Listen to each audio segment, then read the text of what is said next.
आज माननीय अध्यक्ष जी, हम स्टार्टअप्स, यूनिकॉर्न्स में इस मामले में दुनिया में टॉप 3 में पहुंच गए हैं। कौन हिंदुस्तानी होगा जिसको गर्व नहीं होगा जी? लेकिन ऐसे समय इस सरकार का अंत विरोध करने की जिनको आदत लग गई है, सुबह सुबह शुरू हो जाते हैं।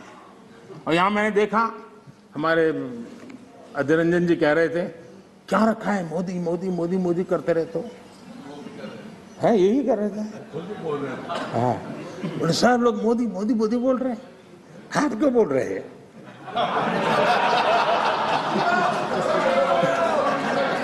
आप लोग सुबह सुबह होते ही शुरू हो जाते हैं। एक पल आप लोग एक पल मोदी के बिना नहीं बिता सकते। अरे मोदी तो आपकी प्राण शक्ति है। मोदी जी प्रधानमंत्री, इसलिए मोदी जी का नाम तो करना ही पड़ेगा।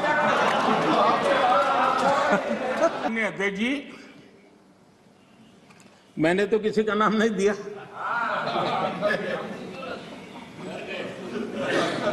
कोई भी टोपी पहन लेने की क्या जरूरत है जी? अरे क्यों? लेकिन जब आप खड़े ही हो गए तो अब मैं नाम दे करके बोलना चाहता हूं। अब आप खड़े ही हो गए हैं तो मैं नाम दे करके बोलना चाहता हूं। इस कोरोना काल में कांग्रेस ने तो हद कर दी।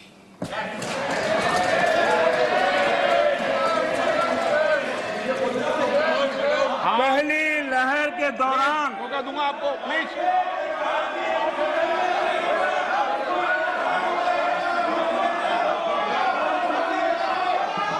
देखिए माननीय सदस्य, प्लीज बैठिए, ये तरीका ठीक नहीं है।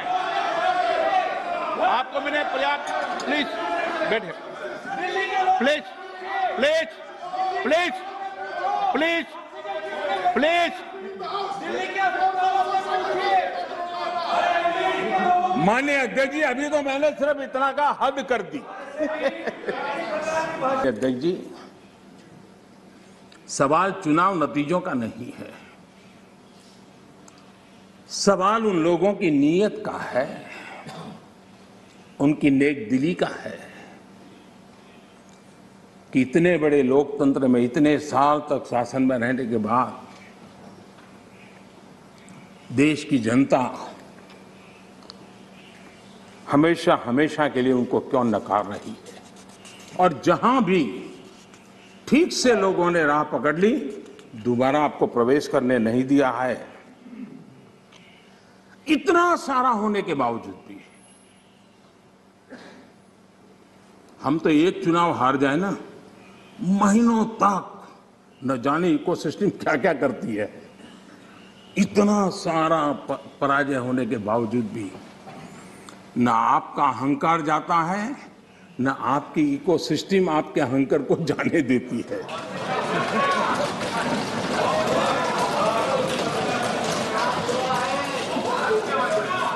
रहिए।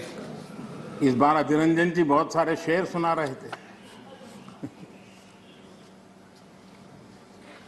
चलिए मौका मैं भी ले लूं। और जब अहंकार की बात मैं कर रहा हूं तब तो मुझे कहना ही पड़ेगा, वो जब दिन को रात कहें तो तुरंत मान जाओ,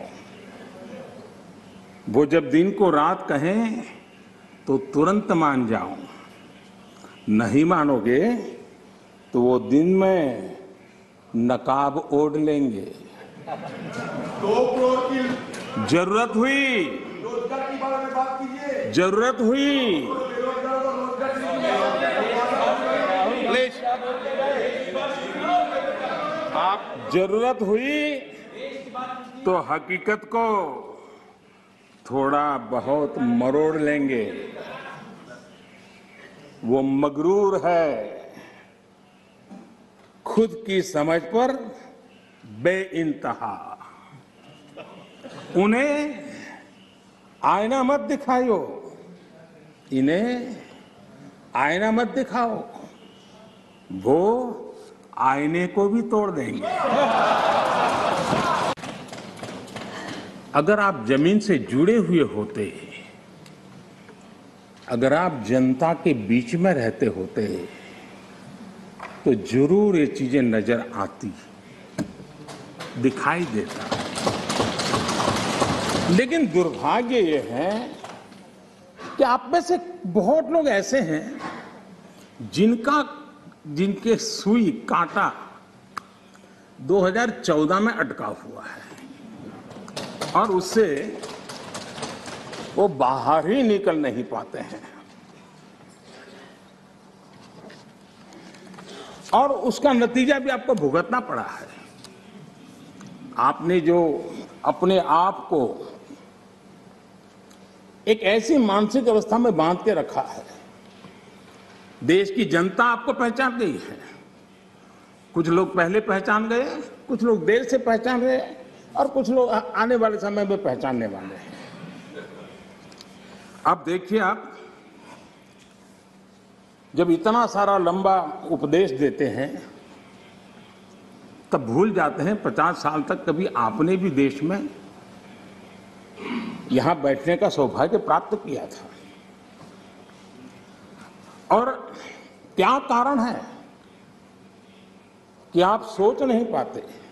अब आप देखिए, नागालैंड के लोगों ने आखिरी बार 1998 में कांग्रेस के लिए वोट किया था, करीब 24 साल हो गए। ओडिशा ने 1995 में आपके लिए वोट किया था, सिर्फ 27 साल हो गए, आपको वहां एंट्री नहीं मिली। गोवा में 1994 में पूर्ण बहुमत के साथ आप जीते थे, 28 साल हो गए, गोवा ने आपको स्वीकार नहीं किया। पिछली बार 88 में त्रिपुरा में वहां की जनता ने वोट दिया था, करीब 34 साल पहले त्रिपुरा में। कांग्रेस का हाल है यूपी, बिहार और गुजरात। आखिर में 1985 में 1985 में करीब 37 साल पहले आपके लिए वोट किया था। पिछली बार पश्चिम बंगाल में वहां के लोगों ने 1972 में करीब 50 साल पहले आपको पसंद किया था। तमिलनाडु के लोगों ने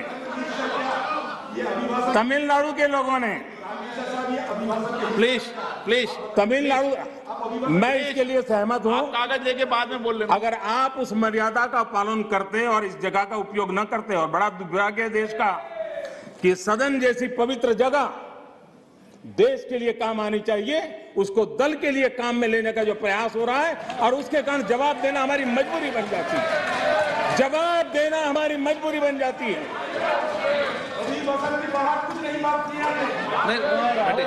माननीय